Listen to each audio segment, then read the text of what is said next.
Hey guys, welcome to my channel. Welcome back if you're already subscribed. My name is Roxy. If you are new, in this video I'm going to be styling and installing this lace frontal unit that was sent to me from Nadula hair. And as you guys can see, it's a nice curly balayage highlighted wig. I normally do blonde wigs. I'm open to blonde wigs. The ones I've done in the past had like browner roots, but this one has like a nice dark root that I'm loving. It's looking more, realistic. It's looking more friendly to my skin tone, and I am just excited to put this all the way together. So I did go ahead and I bleached the knots. I plucked a little bit. I did some customizing, and I also sprayed the lace with some tint spray from Stush Creation. So I'm going to be installing the wig using my Got to Be free spray. So if you guys want to see how I put this all the way together, then keep on watching.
All right, guys, so this is the finished look. I'm loving it. It's looking really nice and, you know, chill. It's giving me summer vibes with because of the hint of color.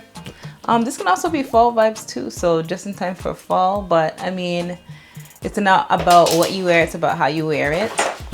So I would definitely pair these with either some hoops, a nice chunky necklace, and put on something really cute, like a nice cute cord set, like a short set, and I'm good to go.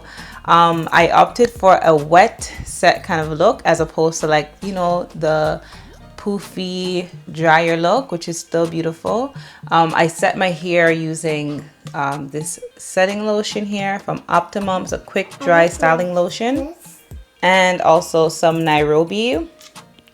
I believe this length is the 22 inch, but in case I'm wrong, I'm gonna leave the details to this unit in the description box below so that you guys can check out Nadula hair.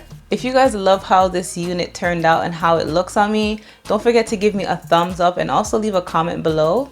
Thank you guys so much for watching this video, and as usual, I will see you guys in my next one. Bye.